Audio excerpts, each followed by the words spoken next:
Salutare, salutare, iată-ne încă o dată împreună urmărind un videoclip al lui History Legends.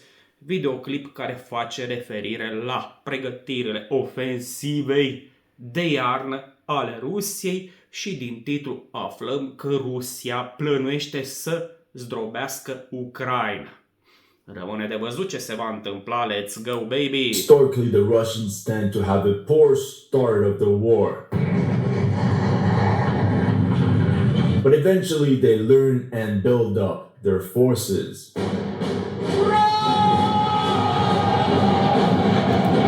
Da, este adevărat, rușii încep războaiele pierzând și bând vodcă, după care învață, se perfecționează, își modernizează armata, da? Își schimbă tacticile și sfârșesc războiul câștigând lupte și bând, desigur, vodcă. Da? This winter, the front line might change a lot. Many major Ukrainian cities could fall to the enemy, and we might even get the grand return of Wagner. And now you can see the entire problematic for the Ukrainian command. What position will be prioritized? The Russians are putting pressure on Avdiivka. They will be increasingly pushing out of Bakhmut. And now the Russian command could even open a third front near Kupiansk.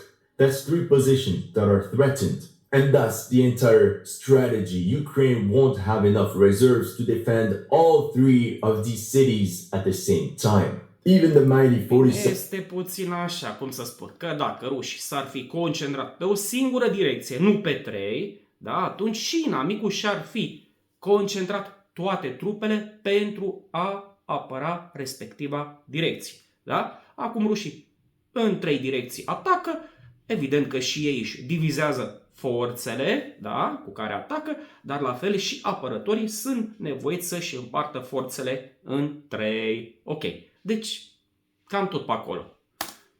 7th Mechanized Brigade that fought in Robotini all summer long is now being redeployed to Avdiivka. This winter Russian... Operațiunea Robotine s-a încheiat cu...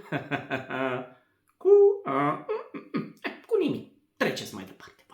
An offensive is so obvious that even the mighty UK Defense Intelligence picked up on it. Yeah, baby! They reported Russia has highly likely begun a coordinated offensive across multiple axes in the east of Ukraine, while the Ukrainian army is struggling to rebuild its forces lost in the summer. The fighting in Gaza rerouted a lot of equipment meant for Ukraine. Here from the New York Times. A Defense Department official said that tens of thousands of 105mm artillery shells promised to Ukraine would be diverted to Israel. Let's be Fix ce doare mai tare. honest, it's not looking good for Ukraine.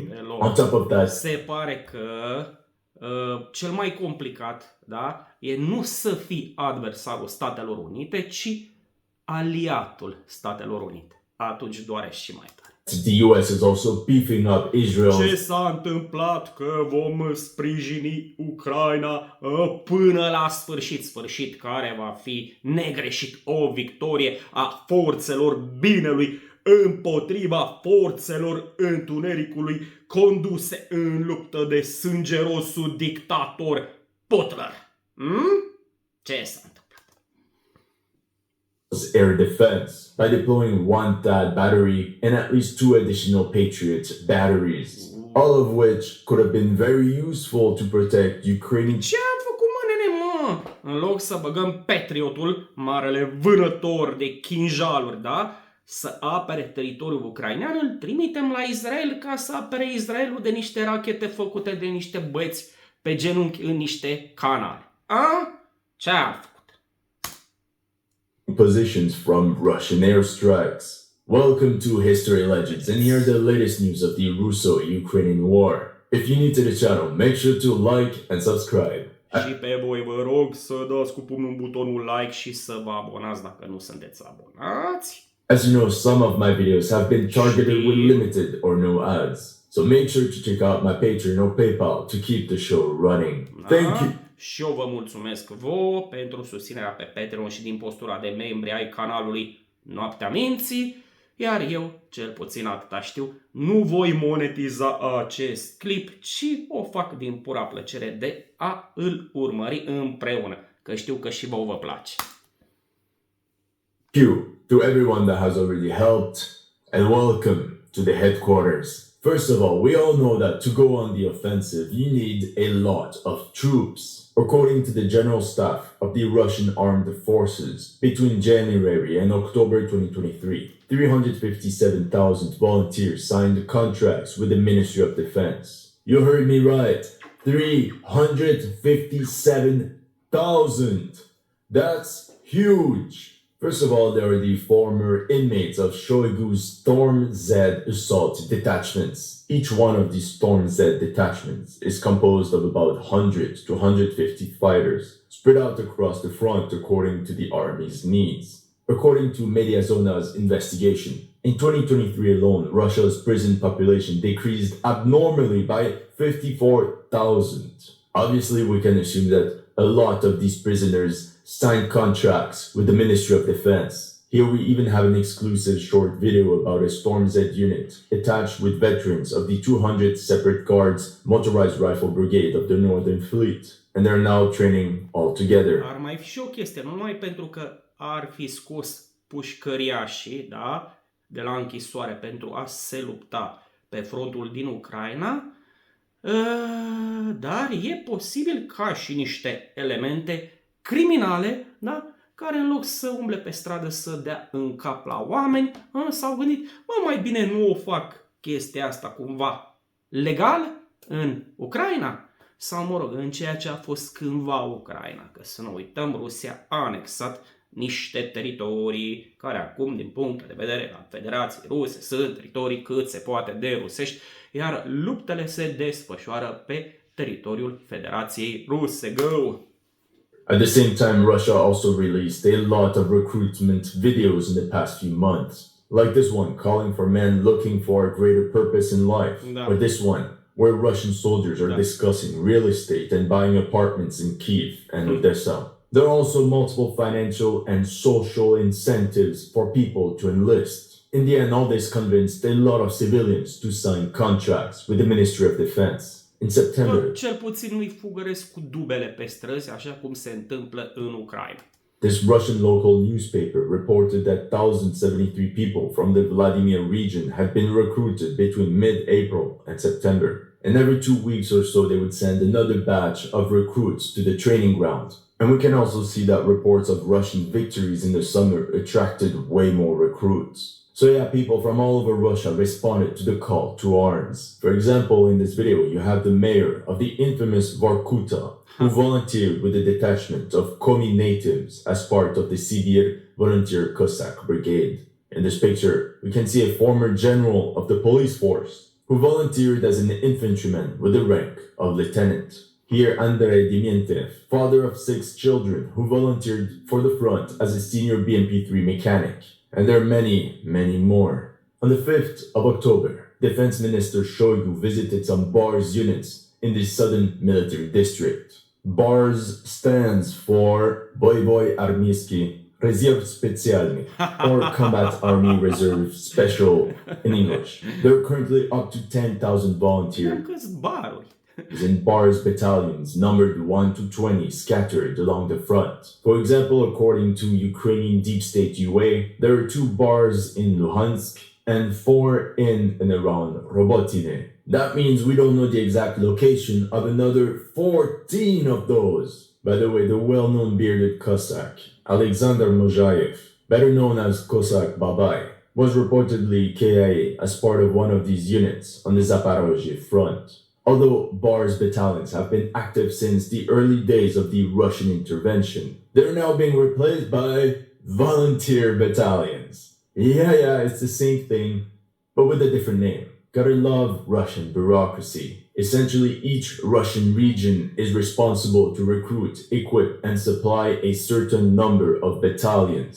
This decentralized system proved to be very effective, as it bypassed all the bureaucratic and corruption problems of the Russian armed forces. And there are now at least 65 battalions of volunteers taking part in this SMO.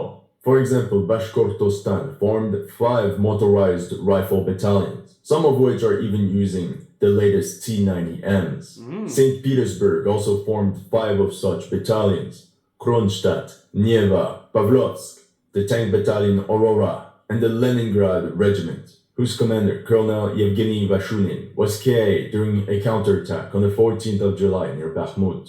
It was also reported that this 357,000 not only included volunteers, but also the ones that were part of the active reserves and that signed the contract. In my opinion, this is some bureaucratic gibberish for conscripts that enlisted in the Russian military after completing their mandatory military service. From a legal and technocratic perspective, these guys are considered as reservists. 400,000 Russian males go through military service every year. If 1 in 4 of them sign the contract, that's an additional 100,000. I know it's a rough overview, but essentially that's how the Russian military gained 350,000 men and women, of course. And at this rate of 40,000 contracts per month, we can expect another 120,000 enlistments by the end of the year, for a total of 476,000 recruits in 2023. That's 500,000 new soldiers. That's a lot of people to just hold the line, if you ask me. Oh, I know that's because they have suffered hundreds of thousands of casualties. I saw it on Reddit. No, even the 300,000 Russian reservists mobilized in fall 2022 were largely preserved. 4,000 of them were confirmed as KIA, plus an estimated 8,000 irrecoverable losses, aka wounded soldiers that won't return to the front. Theoretically, that means that 288,000 of them should still be able to fight. Like call sign Tobol, that was wounded in combat, but after recovery, he immediately reported back for duty. And here's call sign Biba. He entered the force as a Mobik, and he's now a deputy company commander of the 9th Brigade near Avdiivka. In the end, Ukraine might be facing a Russian army 3.0 that is at least 750,000 strong. Russia is clearly preparing offensive operations. Now the question is when and where. Personally, I don't know when, but together we can look around as to where. Let's start in Avdiivka. We can fully expect Russian forces to continue putting pressure on the flanks of the Ukrainian Avdiivka grouping in an attempt to complete the encirclement of the city. According to the latest news, Russian soldiers of the 114th Brigade of the DPR stormed and captured the waste heap. And as you can see with these images, it completely overlooks the coke plant. This allowed Russian assault squads. Și știți povestea, nu știu dacă o să o aducă și el în discuție, dacă au pus alea 2 steaguri, le-ați văzut unul peste altul, da? Parcă cel rusesc era mai jos și cel al brigăzii sau ce era aia mai sus. Ok, ucrainenii, evident că n-au putut să suporte chestia asta, dădea rău în presă, așa că au trimis o dronă să doboare steagurile alea, s-au bucurat de succesul lor, după care rușii au venit și au pus steagurile la loc, dar de data asta în ordine inversă, steagul rusesc fiind mai sus, da? Deasupra celui al batalionului sau n-am fost atent cu ce au atacat rușii pe acolo.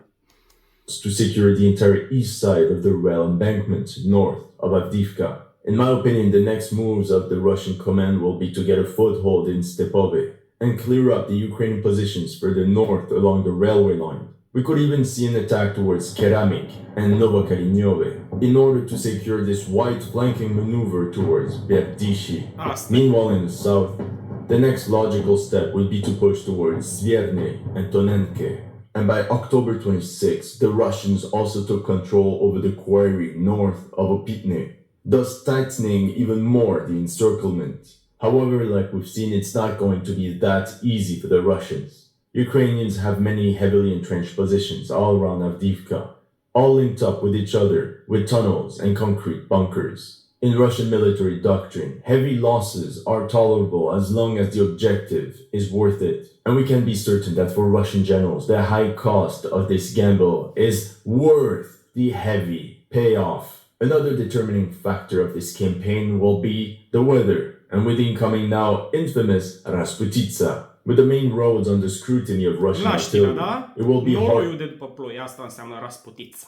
harder and harder for Ukrainian reinforcements to get to the front with all the mud. Of course, this will also affect Russian logistics, although to a lesser extent. The adjacent proximity of the major urban centers of Donetsk and Makivka, with all their paved roads, will make this offensive much easier for the Russians than it is to defend for the Ukrainians. Are logică, da? This is perhaps why the Russians launched their offensive right before mud season. Now let's move a bit to the north towards Bakhmut, where the Russians are also preparing a surprise, especially since there are growing rumors of a Wagner comeback. According to the latest reports, the Wagnerians will be returning to the front under the rebranded DSHK, or Volunteer Storm Corps, while others will be part of the Russian Guard. For example, this famous T-80BV tank nicknamed Sibir, once used by the Wagner PMC on the streets of Rostov-on-Don, is now in service with the newly formed 116th Operational Brigade of the Russian Guard. This unit is currently undergoing training in Crimea and will also be composed of a new Cossack battalion called Tavrida. Truth be told, the situation is quite critical for the Russians near Bakhmut, and as of now, Ukrainian assault squads are regrouping south of the city. To add some context, here you can see the situation of the front line on August 1st. For a month, the Ukrainian 3rd Brigade Azov and the 5th Assault Brigade launched together strong attacks all along the Sibersky Donets Canal and managed to capture this stronghold overlooking the village of Klishivka. 2 months and a half later, not only did they kick out the Russians from Klishivka, but they also secured the village of Andriivka. Andriivka, da? Nu se confunda cu celălalt oraș. You can see fighters of the 93rd Mechanized Brigade walking through the rubbles of Andriivka. There's a funny story about Andriivka. As you can see in this article, the Ukrainians claim to have destroyed the entire 72nd Motor Rifle Brigade in Andriivka. But how is this possible? How can we actually take them seriously when we look at the actual size of the village? How can you hide 2,000 soldiers there? Clearly, this story is pure BS. Of course, these continuous bullshit Ukrainian attacks eventually paid off with a 2-kilometer gain, but they also came at a cost. The 5th Assault Brigade was pulled back and replaced with the Liut Assault Brigade of the police. Or what about this video, where you can see 3 destroyed or abandoned KTO Rosomak APCs and 5 destroyed or abandoned BMP-2s? Yes, by October 23rd, the Ukrainians managed to get a foothold on the other side of the rail embankment. But to do so, they also had to rotate out the elite 3rd Assault Brigade Azov, which we can assume suffered heavy losses. Now, to carry on the offensive, Ukraine brought forward the 22nd and 93rd Mechanized Brigade, as well as the 80th Air Assault Brigade. And these 3 brigades historically have been known more for their defensive posture than for any offensive operations. And this is not a coincidence, because this comes right at the moment where the Russians are restarting their own offensive actions. For a couple weeks now, the 106th Guards Airborne Division has been increasingly active north of Bakhmut. On September 28th, Russian paratroopers pushed 2 kilometers towards Orikhovo-Vasiliivka and gained a foothold in the first houses of the settlement. On the same day, it was reported that some airborne troops supported by a former Wagner assault detachment entered the village of Vesely, located north of Solidar. But it seems that since then they have pulled back. And then on the 23rd of October, the Russians pushed towards Vasyukivka, with this video I showed you that was geolocated right here. By looking at all the axes of attack, it's obvious that the Russian troops in Bakhmut are trying to push along the MO3 highway in the direction of Slavyansk, while threatening the supply lines of the Ukrainian grouping in Siversk. But let's talk a minute about Kupiansk and the Luhansk front. The Russian army has at least 100,000 soldiers deployed there as part of the 1st Tank Army, and in late September, Ukrainian intelligence reported that the Russians were moving the 25th Army along the Kupiansk-Svatove line. On the 24th of October, the Washington Post reported, Russia presses counter-offensive in northeast Ukraine. Catastrophic! I couldn't hold myself. They actually wrote counter-offensive. Anyway, let's move on to the Kyiv Post. In this article, Syrskyi clearly explained to the newspaper that the main goal of the enemy is to defeat the Ukrainian troops with the encirclement of Kupiansk and a push up to the Oskol River. To me, this front looks like a reversed Kherson, very similar configuration with a major city along the river and supply lines largely dependent on various river crossings. Hence the current battle of the bridges. As you can see on this map, Bă, am mutat harta pe parcela mea, nu mai știu pe unde să mă pun. late September, the Russians damaged or destroyed 4 major bridges across the Oskol River with high-precision Kh-38 air-to-surface missiles launched from Su-34s. On the 29th of September, Russian artillery also destroyed this pontoon bridge. All these strikes make it so much harder for the Ukrainians to supply their troops on the other side of the river. However, the fact that the Oskol River is much more narrow than the Dnieper still allows the Ukrainians to repair the destroyed infrastructure more easily. However, what is it going to be like in a couple weeks of constant bombardments? Like we have seen, the Russian armed forces have concentrated a great deal of forces on the Kupiansk-Svatove axis. In response, the Ukrainian command immediately dispatched the elite Kraken battalion, the 32nd and 88th mechanized, as well as the 4th Tank Brigade in this sector. The problem now for Ukraine is that with this big army, the Russians can launch continuous assaults by Storm Z detachments to keep the Ukrainians on edge all along the front and to decrease their readiness. Having more troops allows you to make bolder moves since you can take in the losses. So if one day the Ukrainian defenders put down their guard, thinking it's just yet another Storm Z infiltration, boom! Within 24 hours, you'll have entire Russian armored brigades pouring through the breach and consolidating a breachhead. That's exactly what they've done on the Zherebiets River. And talking about this part of the front, the Russians still have their eyes on this very important ridgeline, which would open the gate for their armored formations to rush towards Borova.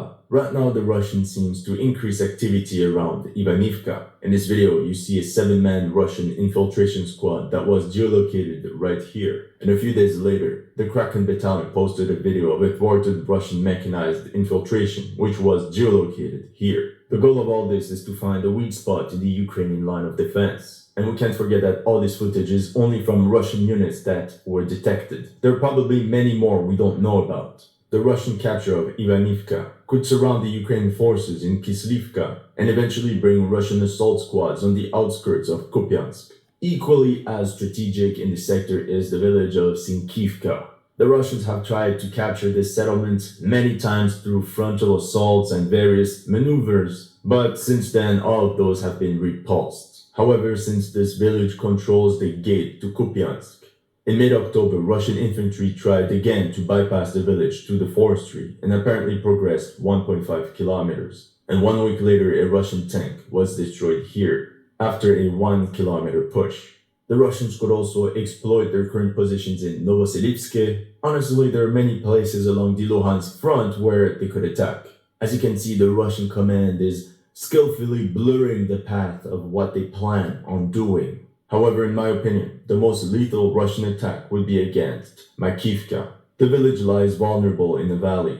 Storming the place won't necessarily be easy. We're talking about capturing a village, crossing a river, and capturing a high ground in this plateau. But the Russians could flank enemy positions from Novovodyane towards Petrivske, and this is where the entire southern front in Luhansk would collapse. All the Ukrainian troops here would be stuck.